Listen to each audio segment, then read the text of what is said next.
Here comes April the 20th, the long-awaited Jupiter-Uranus conjunction. Anything is possible. Breakthrough, quantum leap energy is here for you, for me, and for the world in the Taurus part of our collective tropical zodiac sky. This is indicating that something in this part of reality is about to dramatically and abruptly shift, but with Jupiter in a positive way.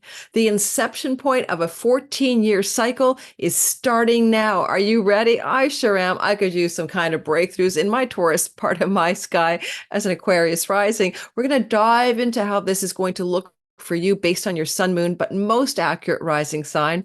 And we'll briefly look at some world events that may transpire based on the last time this happened in Taurus, which was 1941. If you're into UFOs and the mysterious UFO world, there's a bit of that the last time this happened as well. And it may be that that old UFO phenomena that's been haunting us for ages is going to take a quantum leap as well. So welcome to my channel. My name is Lori Lothian, and I am using the Western Tropical Zodiac and the whole sign house system. I love the minor asteroids and fixed stars, and today we're talking about Alkaid, the star of female mourners, and the asteroid Lucifer and Pandora, very deeply entangled with Icarus in this story. Now, in our own lives, what I love about this energy is it's always about a breakthrough, but I want you to be very clear.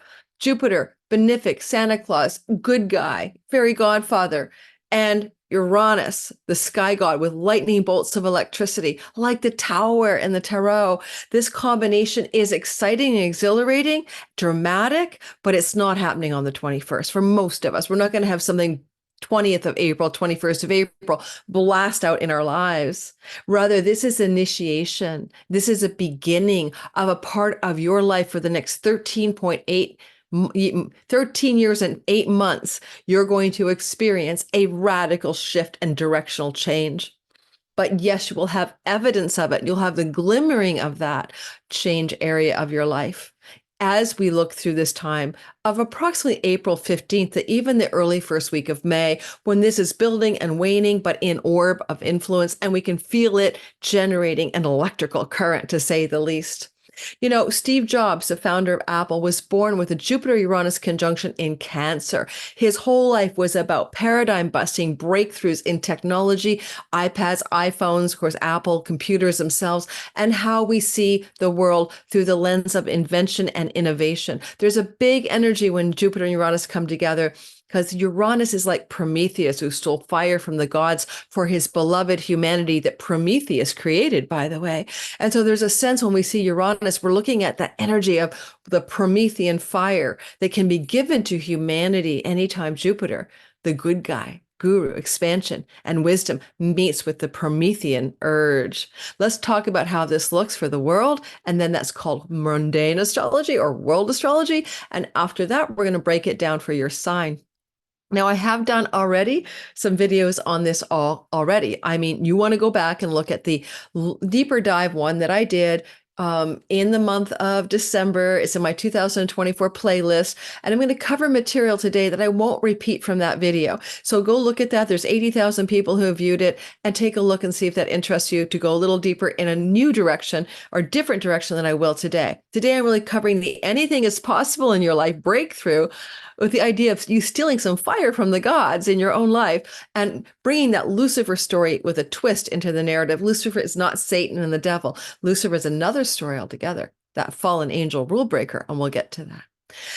Now, the last thing I want to mention before we get into the mundane astrology, also, I did a video with Dan Waits of World Astrology Report back in early January, and I'm going to put that video back out again under a different name. I think I called it 2024 World Predictions, but really what we talked about was the phenomena of the Jupiter-Uranus conjunction in history and how it might play out now, and we did cover a lot of the paranormal and the UFO stuff as well. And so I'm going to release that video again under a different title, but if you want to find it, no matter what, I'll put it in the description box below, so you can go listen to the more spooky stuff about UFOs and trend lines around that, with Jupiter-Uranus in the sign of Taurus and Jupiter-Uranus in general coming together. All right.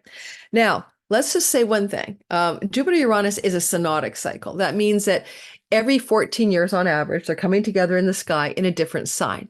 And I covered this in a lot of detail in my last video that I'm asking you to reference, but I will repeat some basics of this repeating cycle. Okay. One thing I would say, a really lovely book that I have on my resource list, like I'll put it in the bottom of my video. I've had this for a few years, about 6 years. It's called Pushing Through Time, Synodic Cycles and Their Developing Phases. And the author is Georgia Stathis. Okay. So one thing she says about Jupiter-Uranus cycles is this quote, which is, an invention has to make sense in the world in which it finishes, not the world in which it started. And there's a huge amount of what goes on in the 14 years ahead in the world that will dramatically change how we view agriculture, how we view technology, how we view currencies and money systems. And I'll explain why in a minute. But we can't see how it will turn out from now. You know what I mean? Like a reality. Can you guys imagine talking to somebody in the 1950s about an iPhone or Zoom calls with video other than a science fiction book? Not really, right? Also, I want you to be aware of the prior cycles. When has this happened before? And what do you want to do with that story? Well, in May 7th of 1941, Jupiter and Uranus co-joined in Taurus. So we can go back to that narrative and go, what happened then? The United States got into World War II. That was because the Pearl Harbor bombing happened in December of that year. And what happened is the United States decided that they had to go on the defensive, and they began to enter the war that was happening already in Europe, but they were resistant to enter. Now, at the same time, the United States created conscription. And there was something called this conscription happened in 1940, right? It was called in 1940, when the Nazis took over France, the United States got nervous, and Roosevelt created the, what's it called? Ooh, the Selective Training and Service Act. But all that meant was if you were between the ages of, for everybody who's one of those ages 21 to 45, you had to register for the draft, which then got enacted when the war came into operation. 50 million men in those ages were enrolled in the draft, and 10 million of the 50 went to war, and a lot of men died. A lot of young and older men died. So I'm not saying we'll have a draft. No, I'm not saying that, but there was the initiation of draft energy into wars, conscription into wars, that happened with that Jupiter-Uranus conjunction, and the United States getting pulled into a global conflict that it was watching on the side. So if you all have any imagination, although many people would say in the current global conflict, I'm recording on April the 11th, 2024 for my Patreon community. In the current global conflict, people would say the United States is not exactly on the sidelines of the Middle Eastern conflagration, but rather enabling it. But if Iran gets involved in the war, and Lebanon and Syria and the axis of resistance start getting pulled in, which is, as I speak, on April the 11th, possible, because Israel did a reckless bombing of a building that was connected to the embassy of Iran in Damascus, Syria, which now there has been a threat by Iran to retaliate. And so therefore, once that happens, that's going to maybe pull in other nations. And so you're going to see retaliate against Israel is what they're saying. But this is like a tinderbox for war. Now, the other thing that's happening with this particular story is you can go back in your life, and I did this already in my other video, so I'm not going to repeat this. But for example, if I go back in time, when did Jupiter and Uranus co-join in the past? Because they'll be co-joining in 2037 in Cancer. They co-joined in 2010 in the sign of Aries, also in 2010 in the sign of Pisces. It was a weird retrograde on the boundary of tropical Pisces and tropical Aries. The last conjunction was September 28th in Pisces in 2010, with an earlier one earlier in 2010 in Aries. And so in a way, it's both stories. You know, it's like, okay, we have the 2010 Aries and Pisces signage getting activated. And I talked in my last video about how that impacted me as an area of anything is possible, breaking free. And when we go back in time, we could go to February of 97, and that was the Aquarius activation. I talked about how my whole life changed as an Aquarius rising in the 14 years that followed that. Homeland, no marriage, and death of parents, like life change. Anything was possible. I could be anybody I wanted in the world. I didn't have to follow the old script. And I was a bit of a wild child in the years that followed that, from, 1997 to 2010, right? I was like a wild child of freedom and rebellion and doing my own thing and being my own self.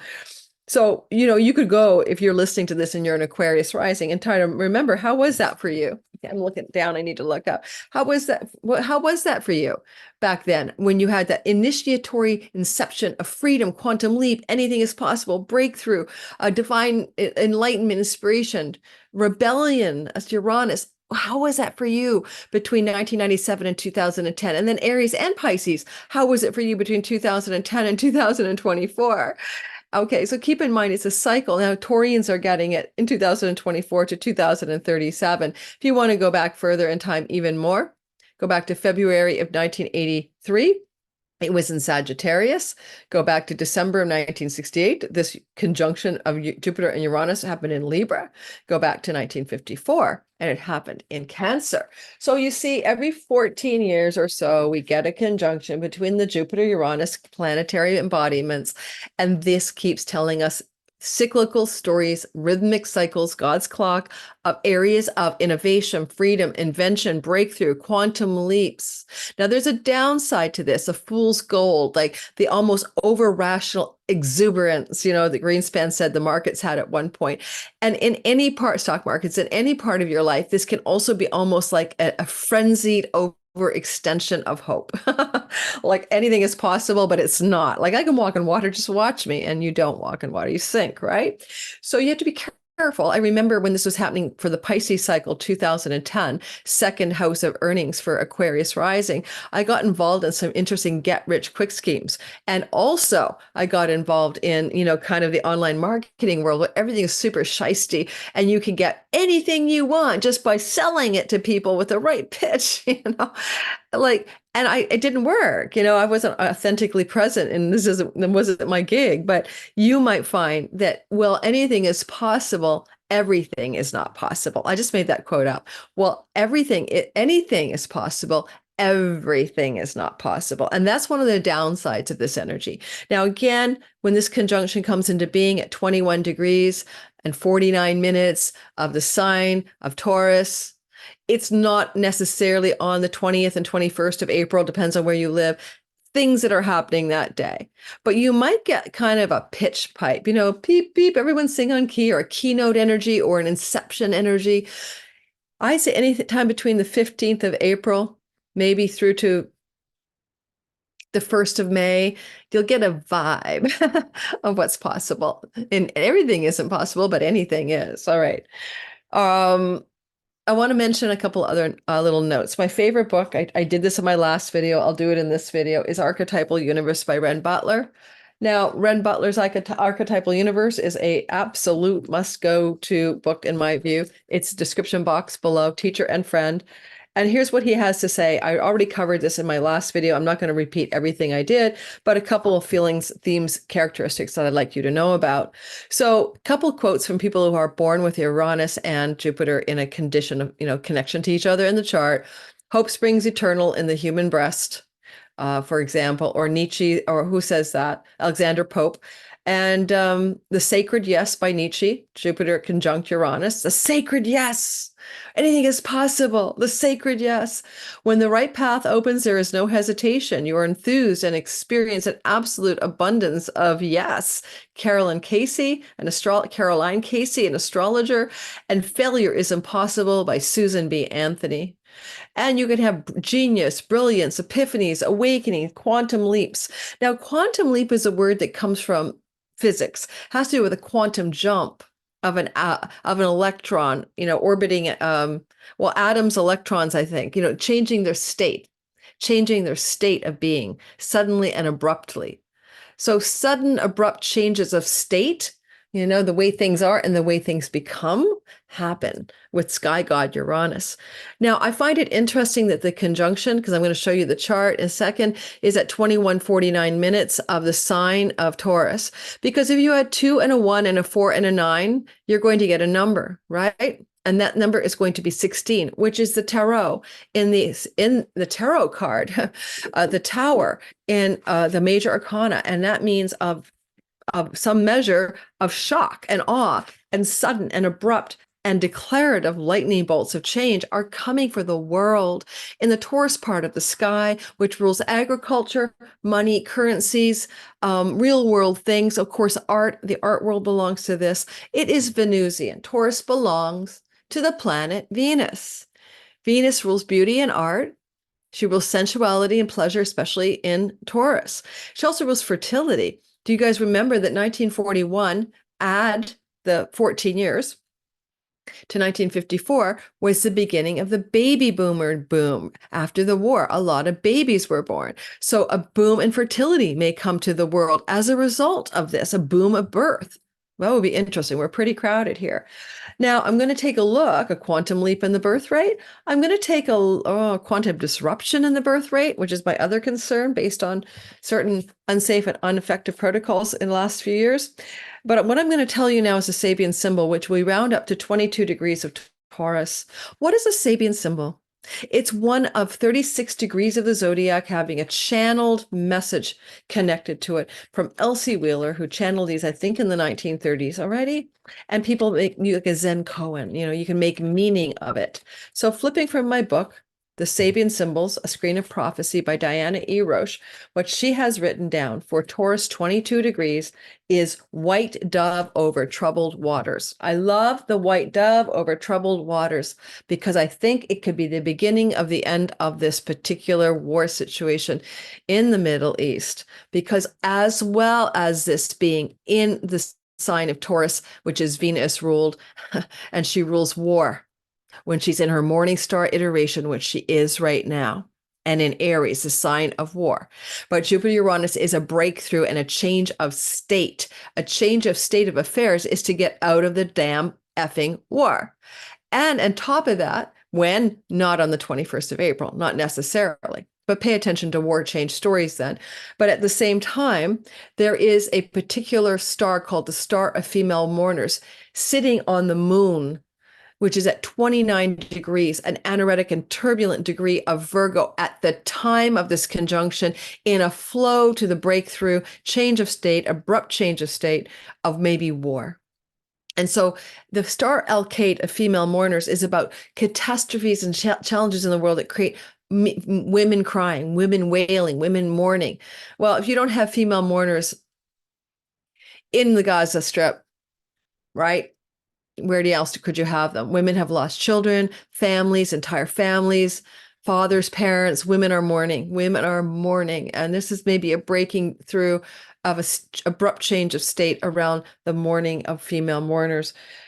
Now, a white dove over troubled waters is obviously what it sounds like. I'm not even going to she says peace, transcendence, mission, protection, advice, guidance, direction. It's a white dove over troubled waters. The dove of peace over troubled waters. I'm going to go with it. It could indicate a white dove of peace over troubled waters for the next 14 years for humanity, even though it seems so unlikely, even though it seems like a crazy, unlikely possibility. Jupiter, Uranus will join together. Neptune and Jupiter will join together in the sign of war in the spring of 2026. And that could mean a tonal change regarding war in general. I'm actually looking for the UFO story. I'm waiting for some UFO declaration that humanity needs a wake-up call. All right. The other thing we're going to show you is Pandora's Box. I'm not going to show you this yet in case I get my video guy to do this, okay? What is Pandora's Box and why are we talking about it before I show you the sky and do the all signs of how you're going to have potential for reminding you what we're looking at? Everything isn't possible, but anything is possible. Quantum leap and breakthroughs in the Taurus part of your sky, 1 of 12 pie slices based on your natal chart, based most accurately on your rising signs, secondarily sun and moon. We're going to do that next. But what I'd like to mention here is the Pandora myth. The asteroid Pandora is conjunct the Jupiter-Uranus conjunction. Okay, so this is an important narrative. Lucifer's close at hand as well. But more importantly, the fallen angel, the rule-breaking angel, Lucifer is not necessarily Satan. Lucifer is meant to be Venus, the morning star. We're back to Venus, the morning star, the bringer of war. And so Lucifer in that regard is not necessarily what you think. So if there is the light bearer here who brings light, the rebel angel who broke the rules of heaven, there's a passage in Isaiah where he calls Lucifer, who's fallen from the ways of heaven, the son of the morning star, not even Venus, but the son of Venus, which is interesting because the son of Venus is Eros, passion, Cupido, passion. But it is literally the Lucifer energy that is embedded with the Jupiter-Uranus conjunction. That's at 18.5 degrees, and the Jupiter-Uranus conjunction is at 21. But more tightly at 20 degrees, almost 21 degrees of Taurus, is Pandora. Can we talk about Pandora? I will just talk about the myth, and then I will move us into the all signs. So catch the wave, guys. Prometheus stole fire from the gods. We all know the expression, but why would he steal fire, and what does it mean? Because he's a part of the Pandora myth. And a lot of archetypal astrologers like to look at Uranus as Prometheus, or Promethean energy. So basically, Prometheus, Athena, and Zeus took a bunch of clay and made humans. This is the Adam's rib story. This is another myth of the creation of humanity. And I don't know, maybe we were manipulated genetically by non-human entities from another civilization off planet. But they took the clay or the earth or the carbon atoms or whatever, and they made human beings. And I think Athena breathed life into them, and the clay, or earth, air, water, fire, all the elements were there. And here comes the first humans. And Zeus fell in love with them and thought they were so sweet, so charming. And they all quite liked them, but Prometheus loved them the most. And he wanted to teach them how to cook and how to do art and how to read the sky. And he wanted them to learn everything the gods knew. But Zeus said, no effing way. You can't do it. Not allowed. And so instead, Prometheus snuck around behind Zeus's back and gave the humans fire. And fire, I think, is divine intelligence. I think it's self-awareness. I am. I think, therefore I am. It is like a spark of awareness from an animal consciousness to a self-aware, imaginal being who reflects on reality. And Zeus got really mad about that. He wanted to get back at Prometheus. So he hatched a plot. And the plot that he hatched was he was going to do it in a sneaky way by first of all, by creating Pandora. Pandora was a beautiful human created from scratch, right? Created from nothing, who went to visit, was gifted to the brother of Prometheus, I can't remember his name, as a bride. And when they gifted this beautiful creation, Pandora means all gifted. She had the gifts of Hermes, the gift of Aphrodite. She was beautiful. She had all of the gifts of all of the gods. They conspired to give this beautiful Pandora being the gifts of all the gods. So Pandora gets married to the brother of Prometheus, but Prometheus said, do not, whatever you do, take any gifts from Olympus. Zeus is out to get me. Well, he did it anyway. Had a beautiful marriage, a beautiful wife, beautiful life. And Pandora was told by Zeus to take this box, which I think was an urn with a seal on it, and not to open it. No big deal. There's nothing important in there, but it's just decorative. Don't open it, whatever, And she did. She buried it for a while. She was too curious. She opened the Pandora's box, or the sealed urn, the gift of Zeus for a wedding gift. And of course, Zeus put a bunch of bad shit in there. What did he put in there? Let's talk about Pandora's box. All right. What came out of the box, right? Hardship, starvation, quarrels, disputes, wars, battles, manslaughters, and murders. At the very bottom of the box was hope, hope, hope. Now, I think Prometheus snuck hope into the bottom of the Pandora's box, if memory serves me, and that was his way to also outdodge Zeus. But you got the gist, right? War, starvation. Did I miss somebody? Hardship, starvation, pain, anarchy, lies, quarrels, disputes, wars, battles, manslaughters, and murders. If that's not a description of the world, I don't know what is. And before that, everything was wonderful. The animal humans or whatever they were just having a good life, enjoying themselves. So this is a real retribution energy by the divine, by Zeus, upon humanity, but with hope at the bottom of the box. Well, what I like is Jupiter-Uranus are blowing up the box where hope is. And maybe instead of having the ills befall the world, maybe hope is leashed on the world. And maybe it's, we have any luck, non-human intelligences stop us, like, from doing damage, like during the time. So let's go back to the UFO story just for a bit. Just bear with me. 1941 to 1954 was a massive UFO era. It was the whole Roswell incident, the beginning of sightings, the human imagination getting caught up in the idea of flying saucers.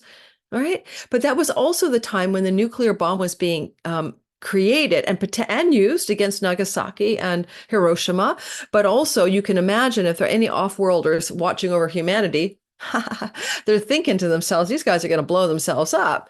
We're going to be like interventioning if we can. And there's a lot of ideas in the UFOlogy community of an intervention.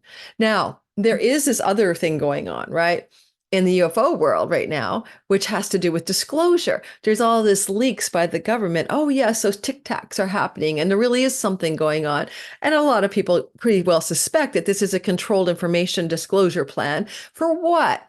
To get us ready for something? There's some guy that is a famous UFO guy who predicts that in 2026 spring, there's going to be a kind of big event to do with aliens and UFOs, kind of like Fatima, where the UFO thing appeared in like the early 1900s with in Portugal.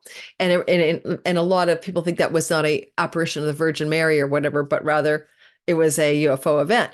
So if there's going to be something like an intervention, I'm hoping for humanity not to blow itself up or to create an AI that blows the world up or to get, overly enchanted with weapons of mass destruction that are now run by AI, like, hello, lavender and where is daddy? Don't know what lavender is and where is daddy? Google it. Get back to me about the atrocities and the horrific nature of that. You don't want robots running weapons. You just don't.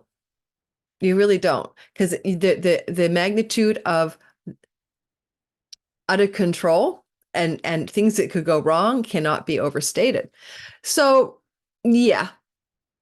I said in another YouTube video, I think if we're going to talk about the Antichrist and get into the super occult stuff, we're probably just saying the Antichrist could be the development of rogue AI or, AI that gets away from us or something like that. So now let's get away from all that esoteric stuff and let's move into your story. We're listening for your sun sign as your career or your purpose, your moon sign for your home, safety, and body, which is why listening for your rising sign is always the most accurate. Please listen for your rising sign and cast your chart in whole sign houses. This is how we operate on YouTube land. We're using the ancient house system so we can give general delineations in a bell curve astrology using the ancient whole sign house system. If you like Placidus, fine. But if you look below in my description box, how to cast your chart in whole sign houses, I give a tutorial on that. It's free. And I also tell you why I think it's a better house system in that video. So get it for free. Also, my free Meanings of the 12 Houses PDF is below. All of my videos, I have a lot of freebies underneath all of my other stuff. I'm not really promoting anything at this time. I'm getting ready to go on vacation, go to the El Camino, and all of that. So there's no big promotion. I'm trying to think if there's anything I should tell you about, and I can't think of anything. Of course, if you want a reading with me, there's a wait list of thousands of people, and I may not be doing much more in the future, but I do have a priority jump the line on every Monday. I have a couple slots open where people can get in ahead of any kind of wait list. But that's already filled, I think, all the way through now till this fall. I'm not sure. Go look. Maybe it's a couple spots left in May. But otherwise, I'm not really available for readings right now. Maybe in the fall, I'll open up new spots. What else is going on? Anything I need to tell you guys? Like, subscribe, hit the bell for notification, and let's roll into the all signs portion. We're going to call this video Anything is Possible. Anything is possible. 14 years ahead. Something very captivating and cheerful so people don't get depressed about the world.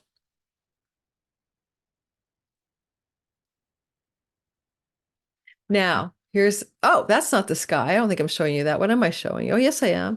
Okay, there we go. So remember, we have the dove over troubled waters. We have Jupiter-Uranus busting out next to Pandora's box, right? That's Pandora's box. Right here, let me annotate a little bit for us here. Oh, righty, hang in there. So this is Pandora's box, and this is Jupiter-Uranus, right here. Don't forget the tower card is very much the energy of the degree of 4921. Add the numbers up.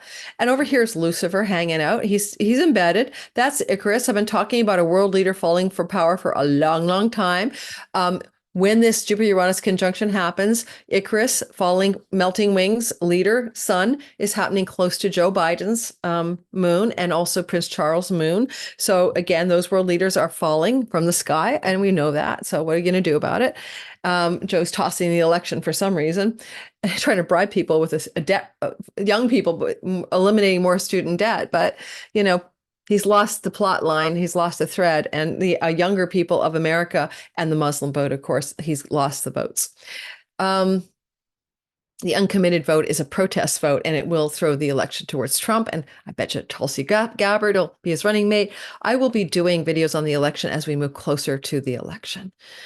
All righty, what else can I say about the sky? So you notice that Venus is the lord of this eclipse. I'm not eclipse, this conjunction. She's busy in her warrior morning star iteration. She's busy in Aries, a sign of war. She's also pretty well invisible under the beams of the sun, or, you know, pretty close to it, going into some deeper invisibility as the rest of the month of May progresses. So we've got a very debilitated Venus in terms of her ability to produce peace in the world, if I do say so myself. But when she becomes born again as the evening star after June the 4th, and then you add, you know, her visibility emerging in July, then we may see peace in the time frame after that. My humble opinion. Venus will become a new person, a soft, demure, peace-loving version, more evening star of herself, evening star from the morning star warrior aspect of her nature. All right, what else do I want to tell you about this? This is the goddess of agriculture, Demeter Ceres. She's in a sign of Earth, Capricorn. And Capricorn can also be financial systems, and this can be monetary systems. Dramatic change of monetary systems. Back in 41, after the war, by 4 years after this last cycle, you know, so 1958, the Bretton Woods institutions declared that the United States dollar would be a standard against which they pinned the gold. So it's a world currency, and everything was measured against the US dollar. Now, that is no longer true or becoming true, because what we have here are new world power axes forming, new hegemonies forming, and the United States is losing its authority here. And we're going to see probably the end of that cycle. The cycle that was begun back in 41 because of the war and the Bretton Woods institutions formed, like the World Bank and IMF afterwards. That was where the United States got dominance as a global currency to which gold was pegged. And then when the gold standard was unpegged later on by Nixon, I believe, then it became an oil standard. But the United States dollar as a standard is what I think is changing with this Uranus Jupiter conjunction. Now we have cryptocurrency moving in right now. We all know that. So I could also maybe make an argument that the crypto world, the digital world of currency, is dramatically changing. With this energy here of, you know, the with the Taurus stuff, which rules currencies and stock markets and stuff like that, finance markets, pretty well can it be assured that we're going to see a massive change in how money looks in the world over the next 14 years. We may not recognize it. It may look so different. Even Bitcoin may look like a vestige of something in the dinosaur era, honestly. What else can I say before we move on? Pluto, America. So Pluto and America are co-joined, the asteroid, at the time of this conjunction. And Pluto, America, are asteroid America and Pluto at the time of this conjunction are connected right here to the early part of Aquarius, where China has its ascendant and its moon. And I pretty well can say, given that this is in a square, whole sign square, especially with Sun Icarus, what this may also involve is, even though I'm telling you this is anything is possible, it's invention and freedom, it's also fool's gold. Remember, it's also the archetype of you know, delusional hope and optimism. And it could indicate a possibility that this is also baking into the story the difficulties that can emerge between China and the United States in the next 14 years. It's bad enough, isn't it? But like, hey, why not like make it any worse? All right. Let's go ahead and do the all signs portion. As for the war in the Middle East, I've already predicted that the United States would start to get grumpy about the situation as the asteroid America was in the middle of Capricorn, or 21 degrees of Capricorn, in the third week of March, squaring the ascendant of Israel. And that is indeed what happened. The United States started to, thou doth protest too much, put some hard ass barriers up and some semi-red lines around, if you don't give food to people who are starving to death, we're going to maybe change our policy here on money and weapons that we send to you, that kind of thing. So, I mean, yeah, but I'll believe it when I see it, because speaking it doesn't make it so. But the energy of pronouncing a conflict of interest or a change of shoulder to shoulder, no red line, happened when the asteroid America was moving through Capricorn, squaring the ascendant of Israel in a difficult alignment, actually traveling with the asteroid Israel and squaring the ascendant of Israel. What can you do? Yeah. Hmm.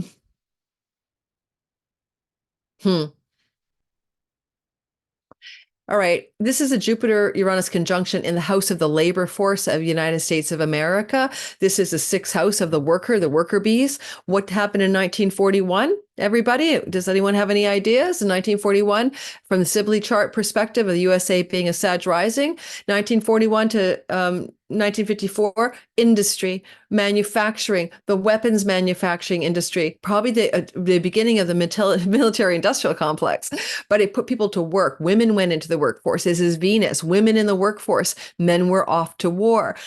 It was a big increase in industry and took the United States out of the Depression, which did not officially really end until after the war, the Great Depression. So it was the beginning of economic resurgence, women going into the workforce, new industry, new inventions, right? New kinds of inventions were formulated, like the washing machine or something, like all this kind of industry, manufacturing increase. Now, the United States may have that increase, because the United States may not be as reliant on China to manufacture anything, because it looks like they're going to have problems with China in the next 14 years.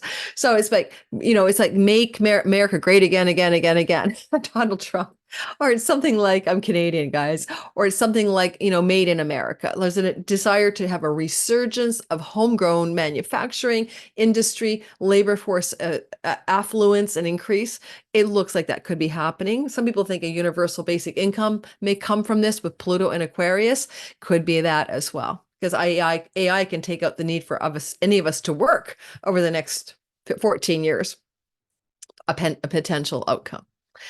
And of course, Pluto and Aquarius is a lot of AI energy, and it is a part of what may be embedded within this energy of this new conjunction. We didn't have an AI world, in 1941, but we had new weapons, new bombs, like the atomic bomb, game changer weapons, airplanes that were really, really cool. The manufacturing of wartime stuff led to innovation and invention in the United States of America. So that's a good replay of that story too. Moving into your sign next. Let me unannotate. Let me get out of this. Stop the share. I'm back to the war. Israel is a Libra rising. Yes, I know Ukraine is there, guys, but this is the thing that's going to cause World War III. All right. So this is Libra rising. South node is Israel. That's why the war started, or every time the South Node goes over the ascendant of Israel, historically, I've done tons of videos on this, Israel ends up in a massive conflict with its neighbors. So we're back again. Anyway, and the house of open enemies is here. This is the enemies for Israel. This means that this conjunction is happening in Israel's eighth house. Eighth house. Now, don't forget, it's not just April, May storylines. It's what's going to happen in the next 14 years. Now, it can be argued that the eighth house can be a part of the economics of a country, particularly the financial markets of a country. But it could indicate there's a huge amount of radical shift, an abrupt state of change regarding the deeper meaning of the eighth house. The obvious one, things to do with the word death, and in a conjunction to or relationship to homeland. So the United States has a homeland, right? And that's not where the Capricorn thing is. The United States home and homeland as a Sag rising is the Pisces part of its sky, right? That's the US chart. In Israel, its home and homeland, what they considered its territory, is going to be Capricorn. Ceres, although she's agriculture and things that grow and the rescuing mama of her daughter from hell, she's also the scythe that sickles and cuts. And this is also conjunction Uranus, shock and awe, with the Icarus falling from power and the prideful angel who tried to rebel against the rules of heaven, as says Isaiah. the son of the morning star who has caused the people to fall in the Bible, the Old Testament. So there may be a massive fall in the esteem of others in the world. Eighth house, Icarus falling from power, breaking the rules, and then having being cast from heaven as the angel was. And of course, Pandora's box opening up in relationship to Israel's home and homeland. In other words, even though we want Jupiter-Uranus to be all good, it has a side to it that can be just a massive change of state. And Israel is looking like it's going to be in great peril from the things that happen in the wake of this regarding home and homeland or the esteem of the world. So you could say at the very least, maybe Israel becomes a rogue or pariah state in the eyes of the world, perhaps. Maybe it means that the ICJ and all that stuff, the ICC do rule that this was a genocide, all of that. Now, if I'd said this about 4 months ago, I would have been trolled. Now most people are saying, yeah, of course, right? So anyone who said that, which I did try to say 4 or 5 months ago regarding the way things were looking, engendered a huge kickback in the comments. Now I just get bots that are obviously, you should see the bots out there. Oh my God. Basically there's troll farms and bot farms, and the bots or something are really out in force. When Al Jazeera was reporting on something recently, because Israel's banning Al Jazeera from Israel, and all these Al Jazeera has world citizens watching the channel, right? And news channel, and the whole comment section was filled by supposed conscientious objectors to anything that wasn't pro Israel. And I've never seen that at the bottom of an Al Jazeera video before, but it was just after the Israelis said they were going to ban Al Jazeera from being available in Israel. And then the bots came right out, and anything Al Jazeera put out, it was really being slammed by this kind of commentary. Okay, so yes, there's all kinds of war. There's virtual warfare. We're going to move out of here. I'm going to stop the share because it's easy when I stop the share to just go back to the chart. This thing for your rising sign, sun and moon, reminding you of what we're doing. I'm going to talk about where your life becomes anything is possible, how you can rise to new levels of a complete overhaul of a change of state of great significance in your life, where maybe you could also find that you have that sense of the hope that's left in Pandora's box, where you might have experienced some kind of horrible difficulty in your life. And now Pandora's box is here with the hope at the bottom of all the woes that have befallen you in the Taurus part of your sky over the years. And I might bring up a little bit about how this is flowing to Ceres, and where you may harvest some or reap some goodness in the Capricorn part of your sky. That's your all signs. It's different than what I covered when I talked more about the Mars sextile to this. I talked about that in my last video. I can't do the same thing over and over again, so I'm giving this a different spin. All right, so let's move into the all sign story and get your pen and paper handy, and let's roll. Oh my God, I hope I was paused during that. I think I was. I was looking in the back end trying to cue things up, and yeah, I think I was. Okay, so I hope I was. Okay, so recording is on. We're going to get going. Now, here we have it. We're doing your sign, your sign, your sign. This is a 15-year story. It actually happens in quarterly increments, because there'll be a time in the future, right, when Jupiter will have an opening square to Uranus, an opposition, and a closing square. But we're not going to talk about that today. That's a long story. That could be a workshop, actually. Let's go ahead and take a look at April the 21st, 2024 from the Aries sun, moon, and rising sign people. This is going to look like, of course, this energy of anything is possible, freedom and breakthrough, exhilaration, that something really wants to change for you, Aries, in your finances. The second house is an earnings and money, possessions and savings house, and it has to do with the resources you have in this lifetime in order to have food, shelter, water, and hopefully more than that. And when you look at this house, you're going to always think about how you feed yourself, literally, the spoon that feeds you as the energy moves this way towards your identity. So for a lot of you, there's going to be a massive change in the way you make money. This last happened for the people who experience this energy in their second house, who had this, who's on first, that kind of energy. Who felt this last time? Well, certainly the Pisces risings had this energy, and the and the Aquarius risings from 2010. And that's because there was a conjunction in both Pisces and Aries back in 2010. So therefore, 10, 11. So therefore, both the Pisces rising and the Aries rising people have been through this already. And they felt what it's like to have a change in the earnings story over the 15 years, 14 years that followed the 2010-11 timeframe. Now, here we have for us, did I say that right? No, let me repeat that. I apologize. This is what it's happening for the Aries risings in their Taurus part of the sky. It happened for the Aquarius risings and the Pisces risings from 2010 until now.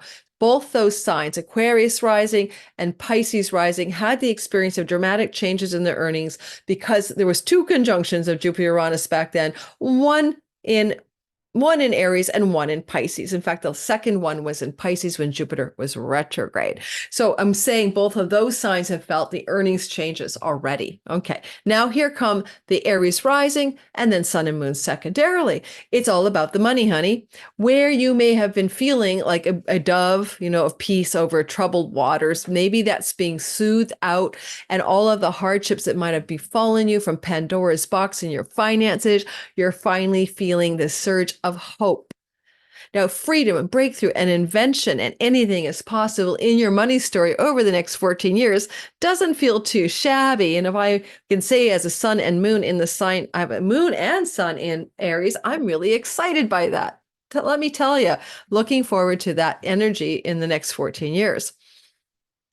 Now, you might want to say you can harvest career success. The goddess of agriculture and harvest and growth and abundance and fertility, Ceres, Demeter, is in the top of your sky in the career space. So some of that can be also changes in your career and earnings because you may harvest and reap something and sow something new, but you're also in a state of a focus around the Artha houses or career houses of these two parts of your sky, earnings, and of course up here, Ceres. Now, don't forget, I should put the moon back in. I didn't put the moon back in. Let me go back by a day. Don't get discombobbled, okay? I'm going to move it back by a day. I wanted to add the moon to everybody's reading. Don't get discombobulated. But the moon is going to be in the sign of Virgo. And this makes this energy, Virgo, Capricorn, Taurus, the Artha or wealth building, material prosperity and career zones of your sky. And that's where a lot of your reality is changing because we created a trine energy between these energies. And of course, the moon is moving quickly, but she's baking in a stamp of the way things started. So the way things started is you're going to have massive changes in earnings and career. End of story. Prosperous abundance. Anything is possible. Be careful for get-rich-quick schemes, fool's gold, and things like that that could lead you astray. You might think, I'm going to get rich quick. It's going to be easy. I'm going to do it fast and dirty. No, it's not going to be true. It's may take some time, especially because Uranus is having to talk. Mr. Speedy Jupiter, Uranus, rational financial exuberance has to talk to Saturn, Mars, steady as she goes.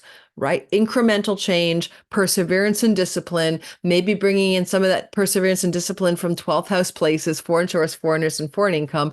But nonetheless, it does say a radical and exciting and dramatic freedom is available financially. I would call it financial freedom, but in a perseverant, disciplined way, harvesting some new directions in your work and career.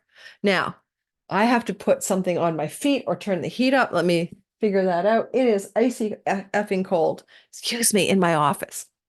I don't know, my dress is pulled up or down. Oh my God. Sorry, guys. It's cold in here. It's Vancouver, Canada in the winter. It's dreary and rainy. It's like London. Winter. It's not even winter. It's April the 11th. Next. If I look at this and I go, what else do you need to know? But what would I want to know? Because I am an Aries. The sun is here in Taurus overseeing this conjunction, right? And this is going to bring a lot of, bring your soul to work. Your money and your earnings and the way you wish to create income and financial success and be resourceful financially is really aligning with the energy of the sun, which can represent the divine soul or intelligence within the universe. So it's also pretty well saying, be on soulful purpose here regarding how it is this money is going to dramatically change. Now, Uranus is a rags to riches signature in the second house, and sometimes a riches to rags. But with Lord Jupiter here, it's more going to be rags to riches. So some of you will get rich quick, very suddenly over the course of the next 14 years. When? That's a whole other story based on your chart, but it's a possibility for some of you to have these massive, exciting upticks. And some of you can get that from money luck, because Sun is ruling your house of gaming and games of chance and risky endeavors and speculation. So some of you could win money from this as an Aries moon or sun or rising. And this Jupiter-Uranus conjunction in the earnings house does also give you a lot of power in that 12th house, because it's Jupiter's real estate.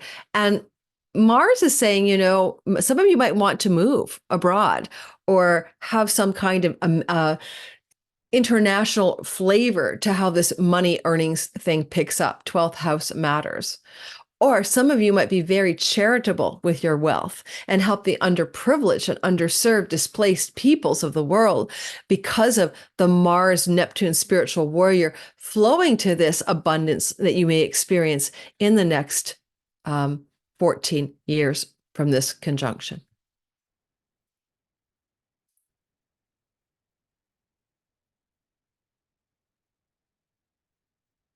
Next, Taurus, sun, moon, and rising sign.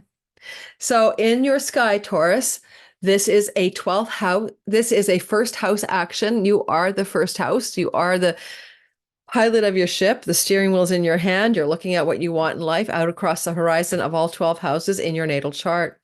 And as you sit here, Taurus, sun, moon, or rising, you are having a very radical change of your life in every which way. Inside out and upside down. If you were alive in 1941, add 14 years to 1954, you know what I'm talking about. Otherwise, as a Taurus, you're new to this, brand new.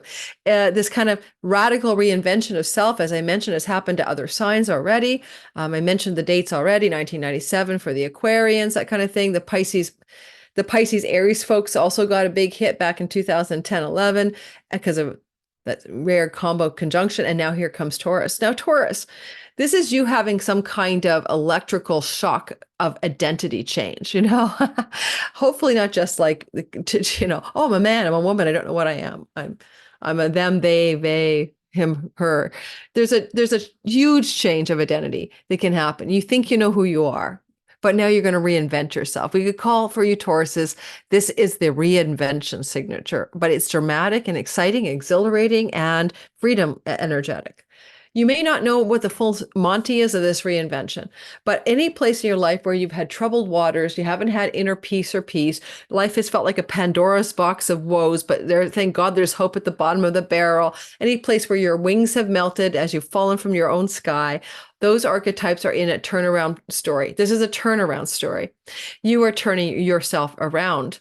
Ceres is here in the 9th house, and Ceres is saying, well, maybe this turnaround is deeply spiritual. Maybe you're going to harvest the abundance of your faith and belonging and beliefs in something powerful, your destiny, God, spiritual religions, all that stuff.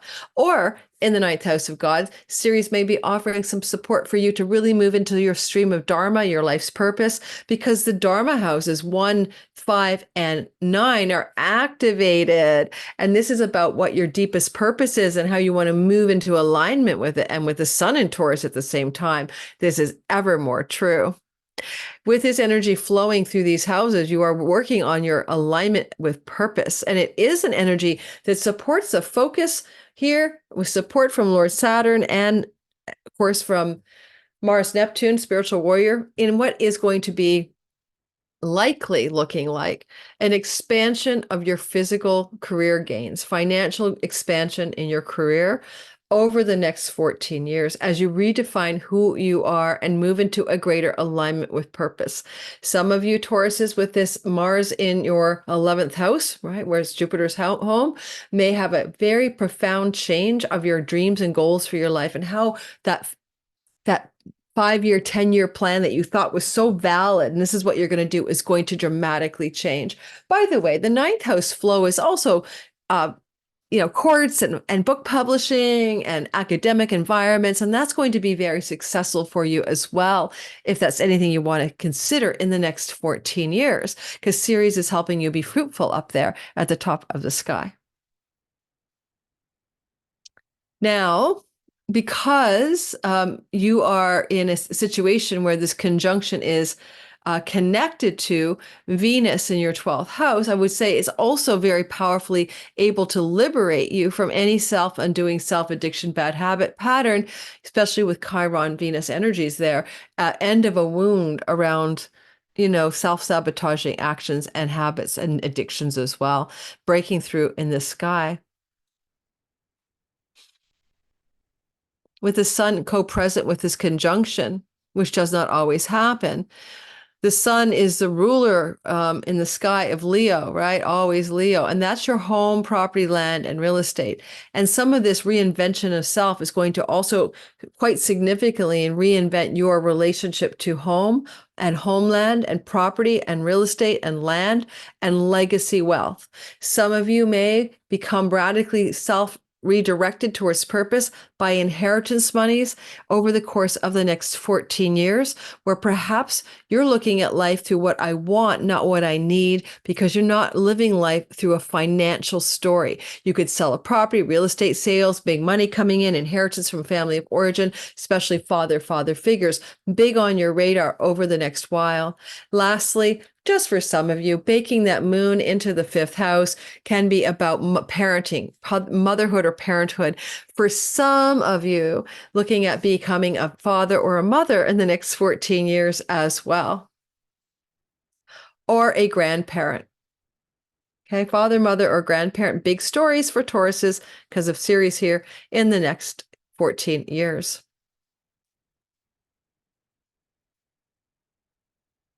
All right, Gemini, sun, moon, and rising. If you're in the live premiere and you haven't hit my like button, please consider doing so. It does help me thrive on YouTube land.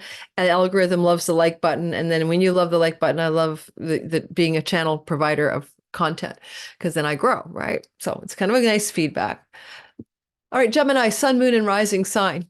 What do we want to say here? 12th house matters. Subtle as all hell, right? You're not necessarily sure what this is, because I'm not necessarily sure. Often we get things like insights from dreams, past life karmic breakthroughs, the ending of old karmic junk. It's like spiritual liberation, moksha, divine enlightenment, samadhi, the full Monty, right? The whole deal, the Buddhahood. So some of you could, like in the next 12, 14 years, get enlightened, basically. Is it possible? Yeah, particularly because Neptune, Mr. Enlightenment, is with Mars up there in Jupiter's house.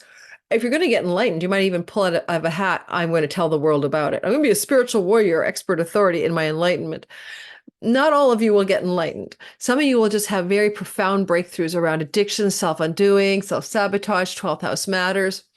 You may have some massive changes in your life regarding foreign countries and foreign people, and particularly a move to a foreign country. That's because of the moon in the 4th house.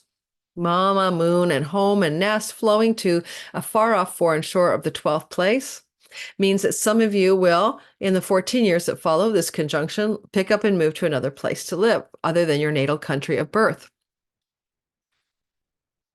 Because Ceres is in the 8th house, the moon is in the 4th house, and this is the 12th. These are moksha or spiritual liberation houses. Well, there is financial gain to be had in the 8th house as well, especially regarding land, property, home, and real estate, and inheritances.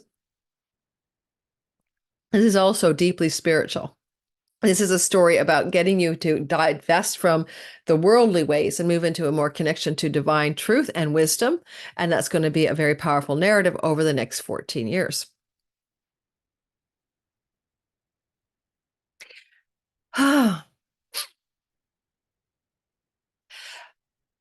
Jupiter does want you to succeed in your career. This is not just about, because Mars and Neptune are flowing to the Jupiter-Uranus conjunction, and Jupiter owns your career house. There is a sense of breaking free and through in your career as well, in some fundamental way, as you proceed as an expert, a master, or an authority in some area of career endeavors.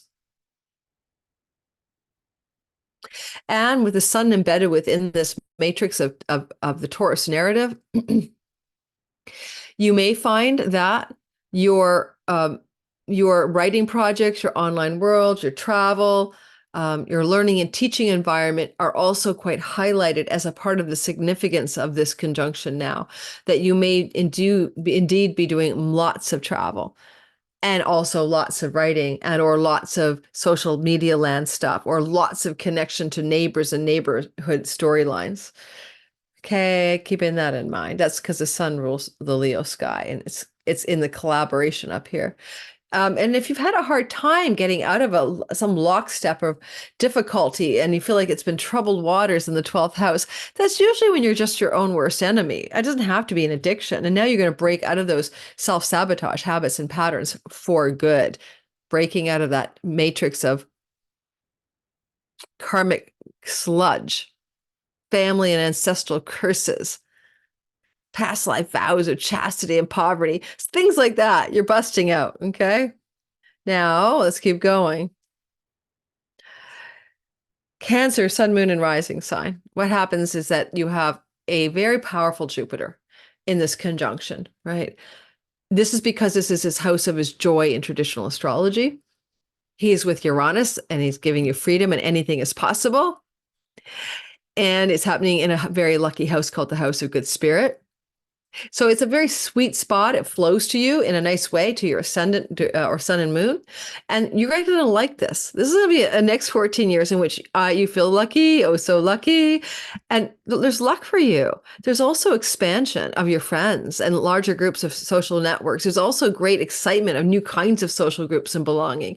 There's excitement with regards to your relationship to your elder sibling, one above you, or elder siblings have exciting things happening that benefit you greatly. Now, also, you might have had trouble up here, difficulty with an elder sibling, difficulty with your social networks, some sense of struggle or your wings have been melting when it comes to the way you create greater career gains in your life. And that's because that's the 11th house, the salary, the gains from your career, the perks, the rewards. And that's all picking up in a very exciting way for greater exposure and luck and expansion and a time of goodness. Because this is also talking to Ceres in the 7th house, and this is the moon forming a trine in the 3rd, the energy is something like an expansion of all of your relationships, your audience, your marketplace, your friends, your social networks, the comma houses, your siblings, your people close at home, your childhood friends, the networks of your life, the relational networks are expanding as a result of this. Siblings on both ends, younger and older, extended family, aunts, uncles, nieces, and nephews, all become much bigger part of your life in the next 14 years. You may harvest or reap something in the house of the audience marketplace and also marriage. Now, hang on a sec while I just change the heat again.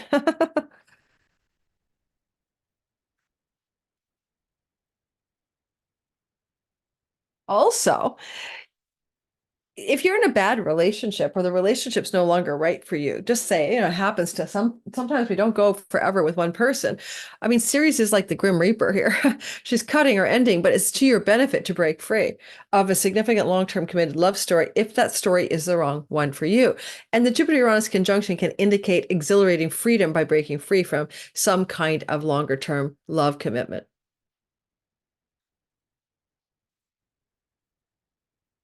Now, you can also say that because the sun is here and it's very soulful, the sun is the ruler of your 2nd house. And this is going to be a time of greater financial increase over the next 14 years through endeavors to do with work, okay, career and all of that, work and career, especially because Venus is the ruler in the house of career. You're healing your chironic career wound and you're moving into a time of greater financial prosperity because you're more on purpose in your career.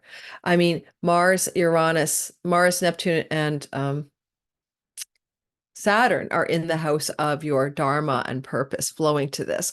Purposeful career changes, greater financial success, maybe breaking free of a tired, outworn love story, and a stronger connection to groups of friends and siblings, older and younger, as well as cousins, aunts, uncles, nieces, and nephews. You're very relational.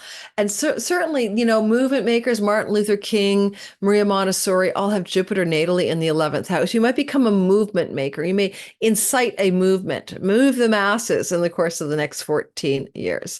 Now I'm going to stop the share. I'll be right back, and then we will continue. Okay, guys, let's get back into the narrative. I just need a chocolate break. Did we get that all cued? I think so. I do. All right, let's go. Moving to the next sign. Leo, sun, moon, and rising. Hey guys, this is going to be big, right? It's all in your 10th house of career, reputation, visible actions in the world. Whatever you're doing, people witness you doing it. Where you want to achieve and rise to the top of life's game, that's your 10th house. Succeed, achieve, ambition, actions in the world that are recognized by the world. That's your 10th house. So this is where a lot of the energy is going to be changing over the course of the next what? Drum roll, please, 14 years. And this means that that's going to change. It's a change of career, a change of purpose, a change of visible actions. And it's exciting and it's anything is possible. And it's a quantum leap and you can have breakthroughs here. And it's not just a one-off deal on the 21st or 20th. It's going to take a few years to unfold. You want to feel also free and abundant in your career. And that's going to be a new story for you. Because you might have been tired, your wings were melting, troubled waters in your career. These are the archetypes up there. You may be coming to a turning point and a breakthrough in those areas where the woes have been beleaguering you in the career story. Those are about to turn around. Pandora's box has hope at the bottom, and Uranus is busting it out. However, there is a lot of energy going on here as well, with the fact that the moon in the Virgo place and Ceres in the Capricorn place, forming flowing Earth trine energy, indicate a shift in the next 14 years in your earnings and work stories to do with resources, money, and finances, career success, and work success. It's the houses of, work, prosperity, and material success. It's the Pentacles energy in the tarot. So you're coming into more of that financial success, but some of you might have to change something. You might harvest something here. And it may indicate some changes, not just of the career itself, but the work itself. It's like I'm a dentist, but I work in orthodontics. What is the kind of work you do here? And what is the career called up here? And that's changing. But with it comes a lunation here of earning success.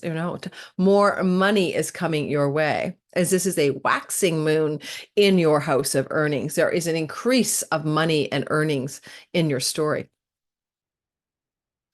I wonder, because I can also notice that the sun is the ruler of Leo, you might have a sense also of changing yourself in a radical new exploration of identity, as it is going to be the career path that's changing, the financial success that's increasing, and the work success that's happening to unfold for you that really increases your worldly success. A very few of you might change your dietary style with this moon in the second series and the sixth and become more vegan, vegetarian, herbal, agriculture, or just change your dietary style for your health over the next 14 years.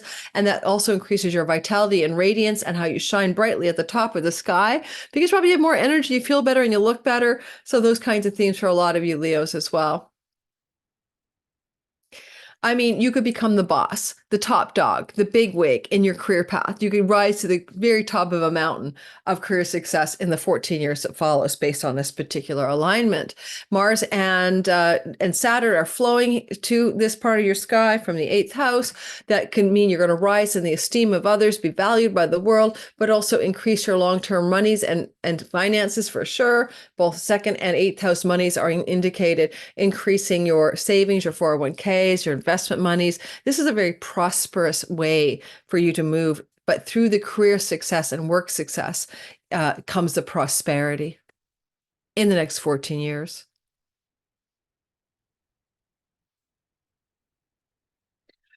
All right, Virgo, sun, moon, and rising. The big energy of the conjunction is happening in your 9th house of God and academics and foreign lands and foreign shores, churches and religions, book publishing.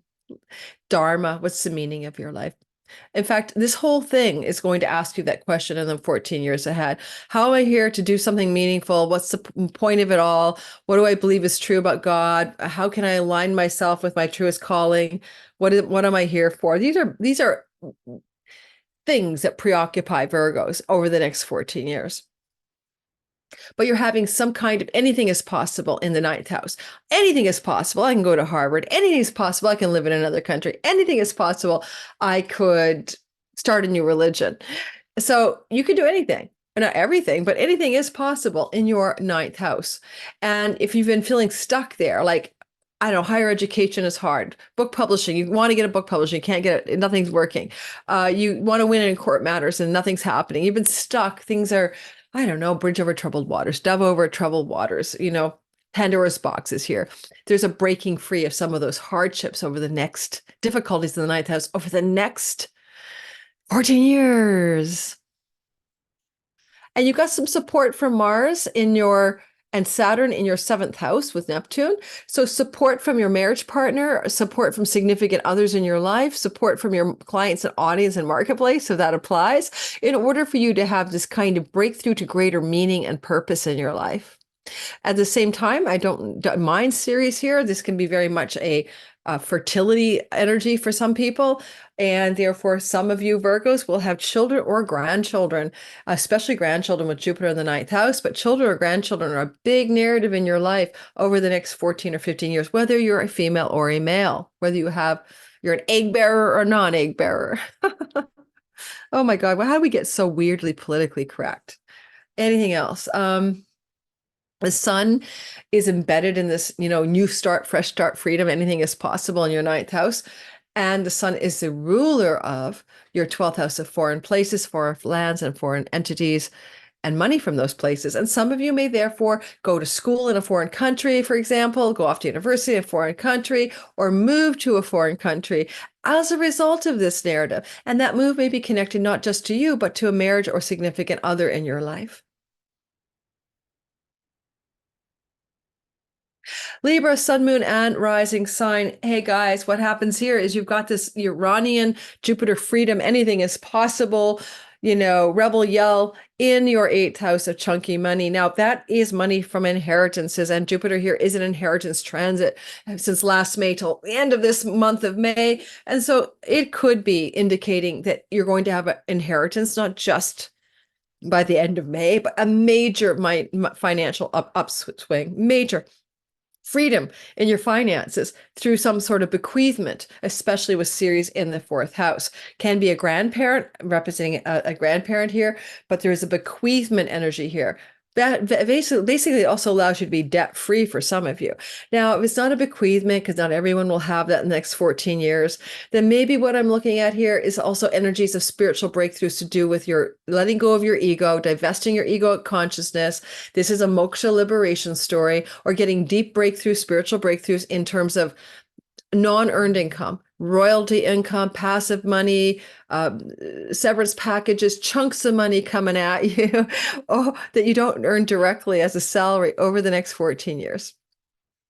Houses 4, 8, and where the moon sits 12 is a trine in all of the moksha houses. So certainly for some of you, it's very spiritually liberating.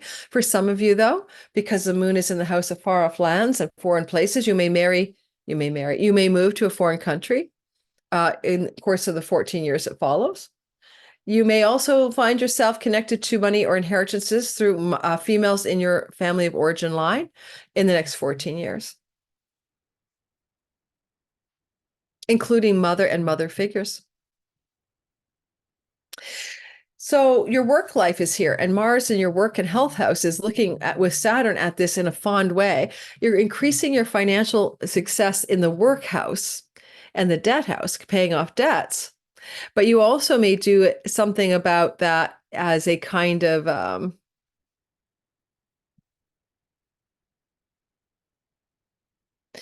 being like a landlord or something, or buying and selling real estate and making money off of real estate based on this chart. Just as a side thought for some of you. Just because there's a pet involvement with the Jupiter flowing to Mars in the house of pets and Ceres at the bottom of the chart, some of you might in the short term, like really short term, April, May, suddenly get a pet, like, holy man, I got a pet. But that's not really the big 14-year story. Certainly you could have a lot of success with pets and animals and having them in your home in the next 14 years. That's one way of looking at it. The sun is here, represents divine intelligence, eternal self, and the soul of everything. And the sun is embedded within this financial bounty of the next, of the next 14 years. And the sun is the ruler of your 11th house. And so that's a great gains house. That's a lucky house. Sometimes brings windfalls and pennies from heaven. So financial gain and lucky breaks financially is definitely on the radar for you in the next 14 and a half years. In the short term, any kind of financial hardship that you felt heavy about, weighted by like mortgage debt, credit card debt, things to do with money you owe others or they owe you, that's trying to break free and through, even in the short term, even in April, May, but certainly it's a new direction around those kinds of limitations you may have been feeling in your life.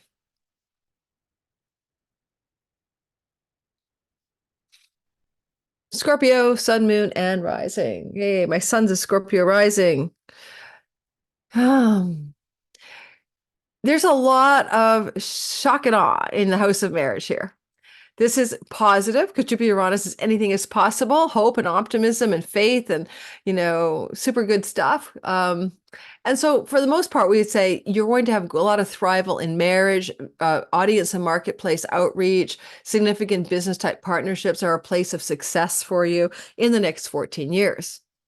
And because you have a Mars-Saturn conjunction here, it can also say children romance and romantic love and commitment are all in a thrival mode over the next 14 and a half years, but creative projects and entrepreneurship, especially for any artistic people, because the arts house is like your, where you do your art, the art studio of the fifth house, the muse and creativity of the fifth house, procreativity, creativity are all highlighted in the next 14 and a half years.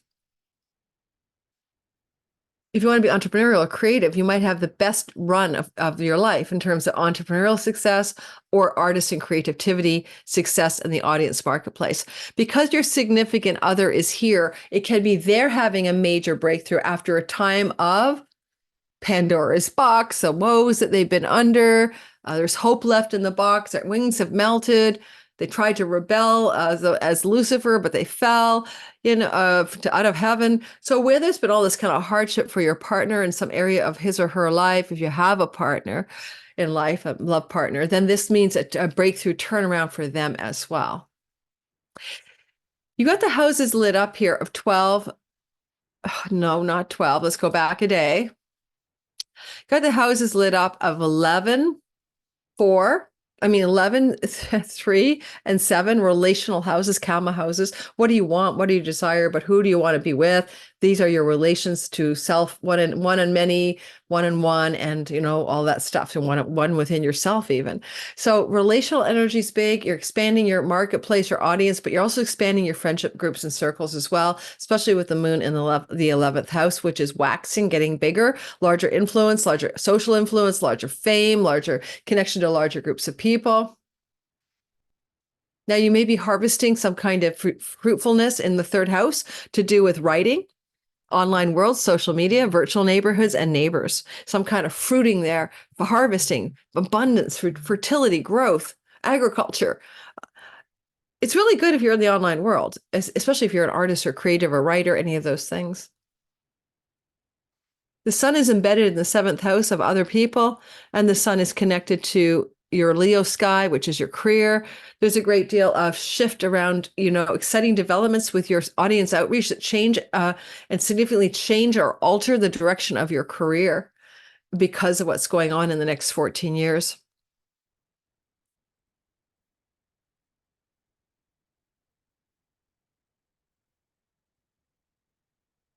Now, just for some of you, I don't want everyone to worry, but the sun in the setting place, right? So low in the horizon here, like under the beams of, for a lot, well, just put it this way. The energy is the sun is in the setting place. And so some of you, because I see Pluto here, right? The house of the family of origin, may be looking at some kind of inheritance from a father figure that's quite significant, or your partner is over the next 14 years. There's that possibility as well. Certainly Venus in the 6th house, though, would like to help you eliminate any debts or money obligations. And so again, we can see the Pluto in the 4th can be abundance from or wealth from the family of origin, by the way. But with the sun in the setting place, maybe money inherited or gifted to you by a grandfather or a father type figure or a father over the next 14 years. Again, radically help you shift yourself, by the way, towards an expression of more joy, creativity, and pleasure and fun in your life. And also more spirit of competition with Mars in your fifth house. You got the spirit of I can do anything. Anything is possible when I put my competitive spirit to the matter.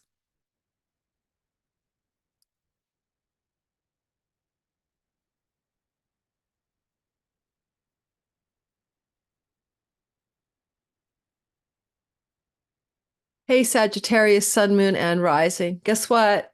This is a conjunction that happens like last in 1941. This time, April 2021, depends on your time zone, in your sixth house of work and health matters. Now, for the work story, dramatic change of livelihood. The kind of work you do, the people you work with, the office space, the coworkers, the work itself, what kind of work is it? That's changing. Job is changing dramatically. Situations with rentals and pets and debts are changing dramatically. So those are big shifts for you. And it's very exciting. And at times of hardship, like I've been in, you've been weighted by the woes of your work, Pandoras Box, the difficulties there, or your health. And also challenges where your wings have melted in work and health, or where you felt like, the angel falling from heaven. These have been places, maybe some struggle. And now that is a turnaround story. Now it's a Venus ruled story, and Venus is in the house of creativity, fun, play, and pleasure. And maybe you're being asked to find in the next 14 years fun, play, and joy, and pleasure, and creativity in the work you do in the world. And also when it comes to health, dramatic turnarounds in your health are possible. Girls just want to have fun, is what Venus says in your fifth house. Are you having fun in life and your work? Because if you're not, it's going to be trying to change with a lunation that's getting larger, waxing, getting brighter. All righty. In your 10th house of career, connected to this, as well as Ceres, the harvest goddess of abundance in your second house, but also changes of the kind of work you do, creating a waxing of your career success, getting larger and larger over the next 14 years. I like that for you guys. It's all about the material prosperity and work axis becoming alive and lit up. With Mars and Saturn in your fourth house, some of you will expat out, change countries, move far away, or travel extensively far from home in the next 14 years, or build a dream home, especially near water. I do want to say that the sun embedded in this Taurus story as the ruler of Leo is suggesting some of this will spill over to your ninth house of foreign lands and book publishing. And some of you may publish a book, go back to school, go back to university, or move to another country, a foreign shore from the place of your birth. That's a good story. I hope you guys like it.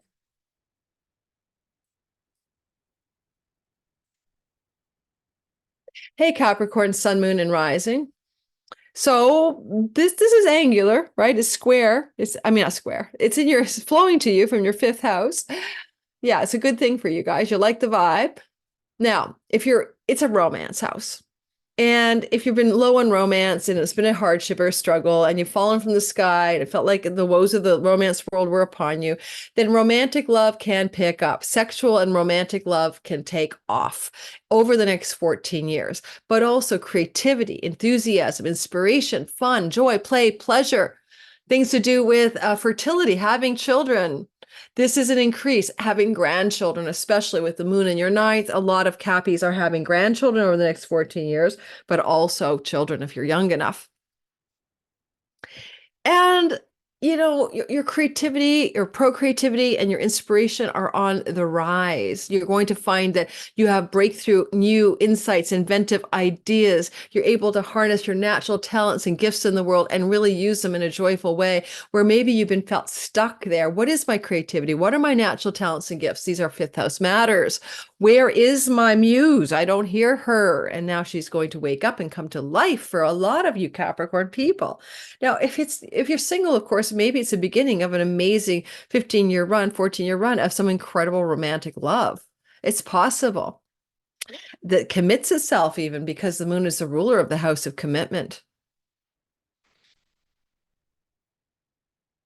You're looking at a lot of stuff about Dharma.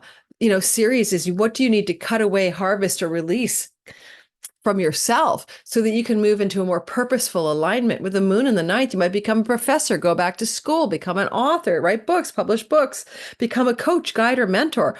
All of these are possible in the next 14 years.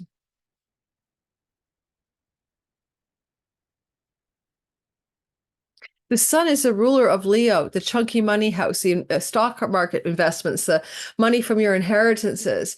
And, there's a possible change of guard there, something shifting regarding that kind of money in your life over the next 14 years. Now, money luck is the fifth house. It's good fortune. It involves wins like lottery wins, casino wins, gaming wins, games of contest, games of chance, risky speculation. And Jupiter brings luck here, right? And Uranus is sudden luck. And the sun rules the house of chunky money that you can invest, or big chunks of money coming at you. So Capricorns, you can win some money out of this one. So will you win the money April, May this year? I don't know. You let me know in the comments what happens. It could be that acute, but it's going to say maybe a lot of money luck is dropping down from the heavens towards you and is allowing you to be much more free to let go by the way of old career paths that no longer serve you, and to be able to achieve what you really want in true purpose. Chiron, from and in your home, but also from things to do with the ancestral line.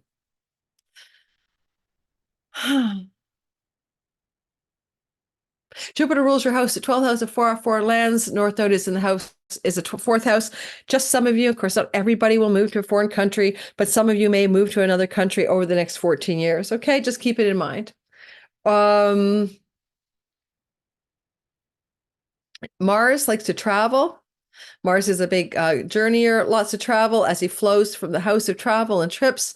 And he's talking to this conjunction in your fifth house of money luck. So a lot more travel will be happening domestically and internationally for you over the next 14 years.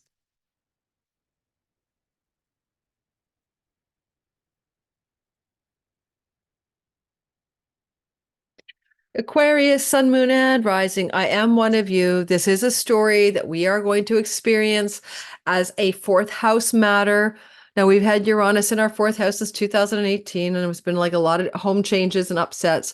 This is a breakthrough. This is a unexpected, abrupt change of state, a quantum leap in the part of the sky that represents where we live, our home, our homestead, our private life, our home, our domicile, our apartment. That's going to change. And it's not just changing on April, May kind of vibe. It's changing dramatically in a prosperous, abundant way. And it's going to bring goodness there over the next 14 years. We've been going through melting wings, the hubris and fall from pride. The angel who rebelled and fell from heaven is Lucifer. Pandora's box of woes. I'm telling you guys, I don't know, a lot of Aquariuses relate. With Uranus here, we've been through the ringer since 2018-19, changing our homes, not sure, unexpected abrupt shifts in our homes, uncertainty and spontaneity in where we live. Anyway, this is changing for a lot of us. Now, there could be some abundance from the fourth house, meaning an inheritance from the family of origin or legacy wealth coming to you. The sun suggests also legacy wealth can arrive from partners, like marriage type partners in your life. With the moon in the house of chunky money, which is also inheritances, and the harvesting goddess in the 12th house, there's definitely money that can come to you sort of sideways from a significant relationship partner, somebody from foreign lands and foreign shores, etc. Houses 12, 4, and 8 are spiritual liberation houses, and there's a waxing moon in the house of letting go of your ego, of the 8th house. Also an increase in the esteem of others towards you in the next 14 years, but it wouldn't be impossible for a little bit of enlightenment to hit you. Venus is with the North Node. Rahu represents the foreigner and foreign things in the house of travel. It could indicate a lot of travel to foreign places over the next 14 years. You'll be very vagabondy, very nomadic, but in a way that you enjoy, or that you're going to relocate yourself to a new place, a new neighborhood in another country, that kind of vibe. All I can say is prosperity and a shift of positivity. Anything is possible in our fourth house of homeland, property, and real estate. Chunky money, chunks of money, and money generated from foreigners, foreign places, and foreign lands. If you are somebody that also has an inheritance you think you're going to get from a female figure, mother figure in your life, maybe an elder, but any mother figure, then that may be a big story about your prosperity and abundance and expansion of home in the next 14 years. You can also note that you have a Mars, Saturn flow to this from the second house of earnings, an increase of earnings as well as chunky money. It's all good here, guys. You're going to work hard for that, but it looks like a very viable financial increase from home, in home, about home and land and real estate. Sometimes with Mars here, the self-starter, if you're an entrepreneur, you're going to kill it in the next few years. This is also really good for having the money to spend to acquire a large or expansive or prosperous or luscious home in the next 14 years.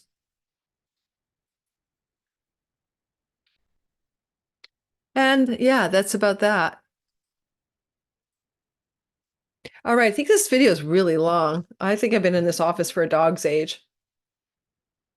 Oh, 3 people are calling me. You've got to be kidding me. Okay, well, that's ridiculous. But I don't recognize the number. Okay, not to worry. Pisces, sun, moon, and rising sign.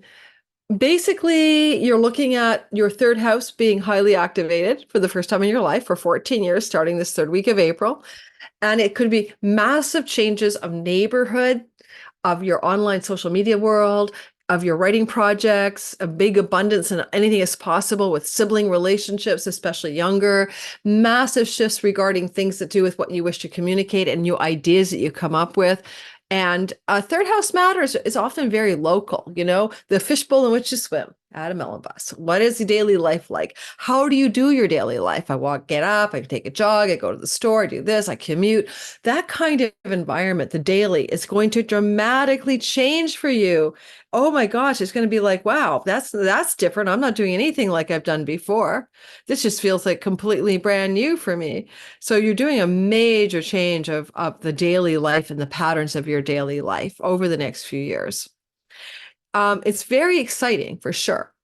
If you want to go back to school, Jupiter here activates the learning axis of 9 and 3, especially skills-based learning can blow up. You might have been feeling like, oh, I want to take classes, or I want to be a teacher, or I want to change my neighborhood, or I want to experience a new kind of daily life, but I've been stuck. My wings have melted. It's not been great for me here. And now this turns around. This turns around. The beginning of the turnaround. Now, and at 14 years. You're in an axis of love up here with the moon in the house of your partnerships, significant others, and business and love, as well as your audience and marketplace. The moon is waxing, and you're going to get increasing exposure to client, audience, and marketplace over the course of the next 14 years from things you're doing in your writing projects, social media, website environments. You're also looking at the potential uplift here of some kind of connection to, I'd say something to do with your, the rising energy of moon waxing in the 7th can make you very publicly popular. A public appeal with an audience for some of you, if that's something you're needing or wanting to have. And you may be breaking away from old friendship groups, but starting up bigger and better ones. New friendship circles and groups are coming into your life as well. I also encourage you to think about how you might want to make decisions and take actions that are structured, disciplined, and focused forbearance, because that way you act, like with wisdom and authority and decision power and action that follows through, benefits how you succeed in those third house matters. And if you are a Pisces writer, go to town. Jupiter here, right away, right. You could write something very significantly successful if that's a part of your story. And I do want to say, with the sun as the ruler of Leo, this is going to amplify livelihood, increase power through the access of your livelihood and your work life, especially because Jupiter rules your visible reputation. So it's not small for you. It's going to hit you as a career and work story as well. There's a change in that as well. Good news is you are highly capable of steering your wheel because you have a Mars-Saturn conjunction here. You've got a good grip on reality, and you're making decisions and taking actions with a sage-like wisdom and a discerning action-taking plan. And that makes you look really good in the world. Thank you for listening. I hope that helps, Pisces, sun, moon, and rising. I'm going to roll. Don't forget to like, subscribe, hit the bell for notification. Look forward to the Dan Waits video coming back out again with a new title. But if I don't get it done before you watch this, it's in the description box. Talk about UFOs and cycles of strange and mysterious things as it connects to the Jupiter-Uranus conjunction, among many other things. Have a wonderful Jupiter-Uranus conjunction. Like, subscribe, and keep on keeping on. Join my Patreon community. They get this early access ad-free on April 11th. You get 2 free courses with me and a bunch of other perks back there for a measly $5 a month. Early access ad-free is probably worth it itself, right? Take care, guys. Ciao, ciao.